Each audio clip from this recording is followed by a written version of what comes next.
بسم اللہ الرحمن الرحیم۔ اسگن مرکبات میں اس کا ذکر کرتے ہیں۔ اسگن یہ یہاں ہندوستان اور پاکستان بلکہ سابقہ حکماں اسگن ان حضرات کے لیے کہتے تھے کھانے کو جن کے بچے نہ ہوں، مثال کے طور پہ ان کا مادہ منویہ کمزور ہو یا ان کا ٹائمنگ نہ لگتا ہو یا اس کے اندر جو اسپرم ہوتے وہ نہ ہو، تو اس کے لیے یہ کھلاتے تھے اور اللہ کے فضل و کرم سے ان کا کام ہو جاتا تھا۔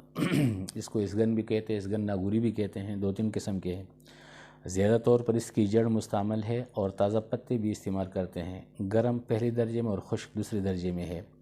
یہ مبیح ہے، یعنی مردانہ طاقت کو قوت دیتا ہے، اور مقوی جسم ہے، جسم کے اندر اگر کمزوری ہو تو اس کو پوری کرتی ہے، اس لیے تقویت باہ میں یہ زیادہ مستعمل ہے۔ منی کو زیادہ مقدار میں پیدا کرتی ہے اور اس کو مغلظ بناتی ہے، گاڑھ کرتی ہے۔ جریان اور رقت منی میں استعمال کیا جاتا ہے اور مقوی اور منقی رحم ہے۔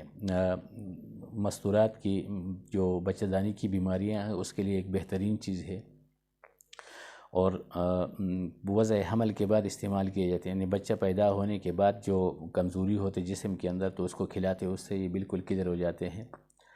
اور محلل ہونے کی وجہ سے اگر کسی جگہ پہ درد ہو تو اس کو وہاں پہ طلا کیا جاتا ہے تو اس سے وہ درد ختم ہو جاتا ہے۔ اس کے تازہ پتے ورموں اور وجن المفاصل پر باندھا جاتا ہے اور مصلب تلاؤں میں مستعمل ہے، اور تلاؤں کے اندر زیادہ مستعمل ہوتا ہے، عضو مخصوص کے لیے جو تلا بنائے جاتے ہیں، اور ڈھکے ہوئے پستان کے لیے اگر اس کو کم کرنا تو اس کو پیس کر اس کے اوپر تلا کیا جاتا ہے، اس سے وہ اپنی جگہ پہ آ جاتے ہیں۔ کیمیاوی تجزیے سے پتہ چلا ہے کہ اسگن ناگوری سے مندرج ذیل اشیاء دریافت ہوئے ہیں: روغن قلمدار، الکحل، شہم، چربی، جوہری سومٹی فیرین، اسگن 1 پاؤ، سالم مصری، تخم پومہ، تخم بھنڈی 5 تولہ، شکر سرخ ½ کلو۔